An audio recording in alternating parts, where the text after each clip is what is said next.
Today's tech news moves fast, but understanding it shouldn't be hard. That's why Snarful Solutions Group brings you Connecting the Dots, where we break down what's happening in tech and why it matters to you. Now, let's dive in with your hosts. I think we tend to picture the whole artificial intelligence boom as this sort of invisible thing. Right, like it's just software or, algorithms just floating up in the cloud somewhere. Exactly. But the reality on the ground is just completely different. I mean, the AI revolution is a massive physical trillion-dollar war. Oh, absolutely. It's concrete, it's wiring, it's physical hardware. Yeah, it requires tearing down these legacy corporate structures and fighting geopolitical standoffs over raw materials. And really, it's completely rewiring how Wall Street operates. It really is. So welcome to Connecting the Dots, broadcasting daily from Snarful Solutions Group right here in Sacramento, California. I'm Alex. And I'm Morgan. Today, we are mapping out that entire physical life cycle of the AI boom. We're going to translate the noise of the daily news cycle into the underlying mechanisms that are quietly shaping your world. And today is Thursday, May 14, 2026. But before we unpack the mechanics of the global tech supply chain, let's look at the world right outside your window. Always a good place to start. Right. So if you're tuning in locally, Sacramento is just absolutely gorgeous today. You can expect sunny skies, a high of 89 degrees, and a really nice light breeze rolling through at about 1 to 7 miles per hour. You definitely want to keep the broader picture in mind if you are traveling, though. Oh, for sure. Because there are currently 234 active U.S. weather alerts, and 92 of those are occurring over land. So, if you are hitting a road or heading to the airport, definitely check weather.gov for the latest conditions in your specific area. Good call.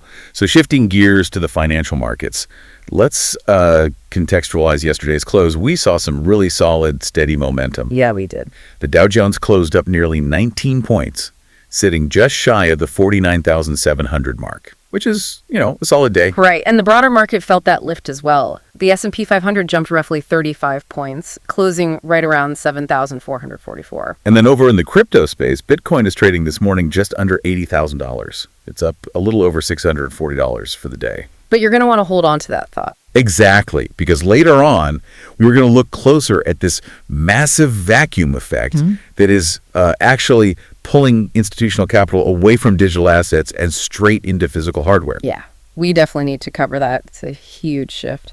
But finally, for the local-ish sports fans, yesterday was, a bit of a divided slate. The mixed bag, yeah. The San Francisco Giants hit a wall against the LA Dodgers, taking a 0-4 loss. And Shohei Ohtani claimed the win on the mound for that one. Yeah, rough outing for the Giants. But, up the road, the Oakland Athletics actually secured a 6-2 victory over the St. Louis Cardinals. Nice. Yeah, driven by a really solid performance from JT Jen. Oh, and for those of you following the Sacramento Kings, you had a stress-free evening. They had the night off. Sometimes a night off is just the best thing for the blood pressure. Honestly, no arguing with that. All right, let's briefly pivot for a word from our sponsor before we launch into our main broadcast. Sounds good. Today's episode is brought to you by Strong Coffee, the premium instant coffee that tastes like a traditional brew, but is packed with 15 grams of protein, MCTs, and adaptogens like ashwagandha. Get clean, sustained energy without the jitters. Use promo code SMARFUL for 20% off at strongcoffeecompany.com. All right, let's get into the tech article report. And, today's agenda really isn't a list of isolated stories. No, not at all. It's really a single continuous narrative about the physical cost of artificial intelligence. We are looking at 3 critical phases today. Right. So we've got a legacy corporate giant demolishing its own foundations to afford the pivot, a diplomatic crisis over the very chips that make that pivot possible, and then a historic IPO stepping in to capitalize on all the chaos. Exactly. So let's start at that foundational corporate level. We are looking at Cisco today. A classic Silicon Valley titan. Classic. They just released their Q3 earnings, and on paper, they're having an absolute banner day. Revenue is up 12% year over year, hitting nearly $15.84 billion, which completely blew past the Wall Street estimate of $15.56 billion. So they beat it by a mile. And the market response was just explosive, right? Oh, massive. Their stock popped between 15% and 19% in pre-market trading alone. That's wild. Yeah, and if they sustain that momentum, it'll be their sharpest single-day rally since 2002. I mean, they have effectively gained 33% this year, blowing past their historic dot-com era peaks. But, and this is the big but here, this incredible financial victory is coming at a pretty severe human cost. Right. Alongside these record-breaking profits, Cisco is cutting almost 4,000 jobs. That is nearly 5% of their global workforce. Yeah. And to a lot of people listening, that probably sounds like a total contradiction. I mean, why would a company making billions in profit hand out thousands of pink slips? Well, you have to look at the mechanism of their revenue. Like, where is the money actually coming from right now? Okay, unpack that for us. Cisco reported $5.3 billion in artificial intelligence infrastructure and hyperscaler orders so far this year. Oh. And the demand is so intense they actually had to raise their full-year forecast for AI orders to a staggering $9 billion. Okay, I want to pause on a term you just used there, hyperscaler. What exactly is that in this specific context? So a hyperscaler is basically a massive cloud computing provider. Think Amazon Web Services, Microsoft Azure, or Google Cloud. Okay. They operate data centers on a scale of literally hundreds of thousands of servers. And right now, these hyperscalers need a completely new kind of physical architecture to process artificial intelligence workloads. Got it. So to build that new architecture, Cisco basically has to change what they fundamentally do as a company. Exactly. It's kind of like, think about it like a city trying to upgrade its entire power grid from, I don't know, coal to nuclear. Yeah. You can't just retrain the people shoveling the coal. You suddenly need quantum physicists and nuclear engineers. That's a great way to look at it. Right. Because the mechanics of legacy networking, like traditional routers and switches, they're completely different from the silicon, optics, and security integration required for AI. Highly accurate. And Cisco's CEO, Chuck Robbins, actually sent a company-wide email about this. He stated that the winners in the AI era require focus, urgency, and discipline. So the layoffs are the literal funding mechanism for this transition. Yes. They are firing the people who maintain the old grid to free up the capital to hire the people building the new one. But what does this mean for you, the everyday professional working in the tech sector? Yeah. If a wildly profitable company is slashing jobs to redirect capital, where is the baseline stability? The blunt reality is that baseline stability has fundamentally shifted. I mean, yes, Cisco is offering severance, prorated bonuses, placement services, and access to courses for retraining. Sure. But the core lesson here is that job security in the tech industry right now is entirely dictated by proximity. Proximity to what? To AI. If your daily role is not directly adjacent to the physical or software infrastructure of artificial intelligence, your department is likely viewed as a potential funding source for the departments that are. Man, that is harsh but true. And that perfectly bridges us into our next phase of the broadcast. Because Cisco is clearing out its workforce to desperately build this physical AI infrastructure. But to actually build it, they need the core components. They need the silicon brains. Exactly. And right now, the absolute gold standard for those brains comes from one company, and that's Nvidia. But sourcing those chips has triggered a massive geopolitical standoff. Yeah, we are looking at NVIDIA's high-end AI chips here, specifically the H200 processors. Right. And these aren't just electronics anymore. They are arguably the most coveted strategic commodity on the planet. And they're caught right in the middle of a massive diplomatic bottleneck between the United States and China. Okay, let's lay out the facts for the listeners. The U.S. Commerce Department recently approved 10 major Chinese tech giants. So we're talking Alibaba, Tencent, ByteDance, Lenovo, JD.com, Foxconn, companies like that, to purchase up to 75,000 of these highly restricted H200 chips. Which is a staggering quantity, by the way, and a major shift from previous export blocks. Right. But the reality on the ground is that 0 chips have actually been delivered. 0. Because the bottleneck isn't manufacturing, it's a bureaucratic requirement. The United States is demanding a 25% cut on these sales. And to enforce that legally, they require the physical chips to be routed through U.S. territory before they continue on to China. Which has obviously triggered massive alarms in Beijing. The Chinese government has essentially instructed its domestic companies to halt purchases, citing profound fears over, quote, hidden vulnerabilities. Let's unpack the mechanics of that fear. If the U.S. just wants a 25% tariff, why not just manage it on paper? I mean, why force the physical cargo ships or planes to land on U.S. soil? What even is a hidden vulnerability in a physical piece of hardware? Well, this is where cybersecurity meets physical logistics. In the intelligence community, this is known as supply chain interdiction. Supply chain interdiction, okay. Yeah. When hardware physically passes through a controlled territory, it can be intercepted. A microscopic chip, literally no larger than a grain of rice, can be secretly soldered onto a motherboard. And that extra chip is designed to establish a backdoor connection. It allows an external actor to siphon data, monitor activity, or even just shut down the server remotely once it's installed in a foreign data center. So it's not just a tax collection stop. From Beijing's perspective, landing those servers in U.S. territory means inviting the U.S. intelligence apparatus to literally hardwire surveillance into their national tech infrastructure. Exactly, the fear driving the pause.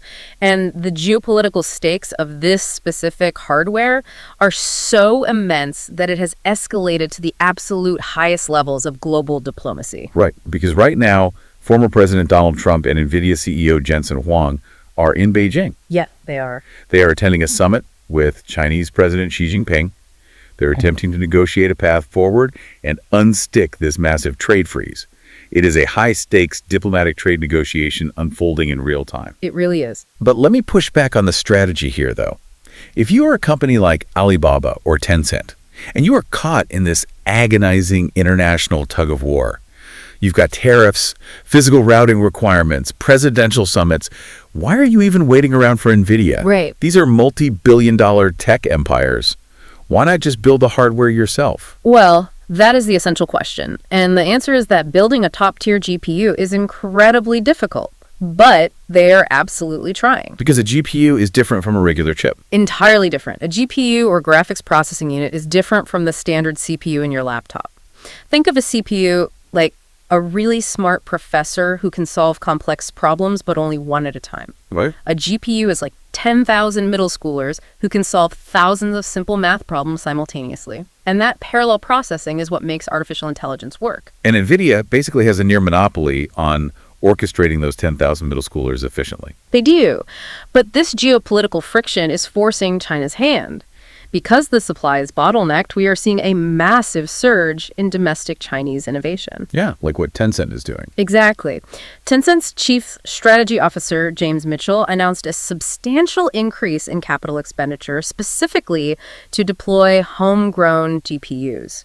He actually noted their supply of China-designed chips is increasing month by month. And Alibaba is moving aggressively down that same path, right? Very aggressively. Alibaba is already in scaled mass production of their proprietary T-head GPU chips. Oh, wow. Yeah, they aren't just experimenting anymore. They are deploying these chips into their own cloud computing divisions, entirely bypassing the Nvidia bottleneck. So the U.S. export controls, by attempting to restrict supply, have actually catalyzed the exact outcome they probably wanted to avoid. By making Nvidia chips painfully difficult to acquire, they've incentivized foreign tech giants to fund their own independent hardware ecosystems. Alibaba executives explicitly called this an environment of compute scarcity, and that scarcity is fundamentally fracturing the global tech supply chain. Companies like More Threads, MetaX, and Huawei are stepping up to fill the void. That's wild. So for you, the consumer or the investor, the critical takeaway here is that the internet is no longer running on a unified global hardware standard. We are splitting into distinct regional technological ecosystems. Which brings us perfectly to our final phase. If Nvidia is trapped in this international diplomatic web and the entire globe is starving for processing power, it creates this massive vacuum in the market. And Wall Street is moving hundreds of billions of dollars to fill it. Yes, they are. So let's look closer at the Cerebras Systems IPO. Cerebras just hit the NASDAQ under the ticker symbol CBRS, and it is arguably the most important financial event in the tech sector this year.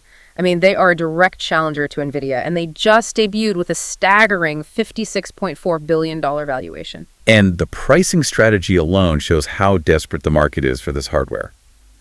The initial expected range for the stock was between $150 and $160 a share. Right. But institutional demand was so intense, they actually priced the IPO at $185 a share.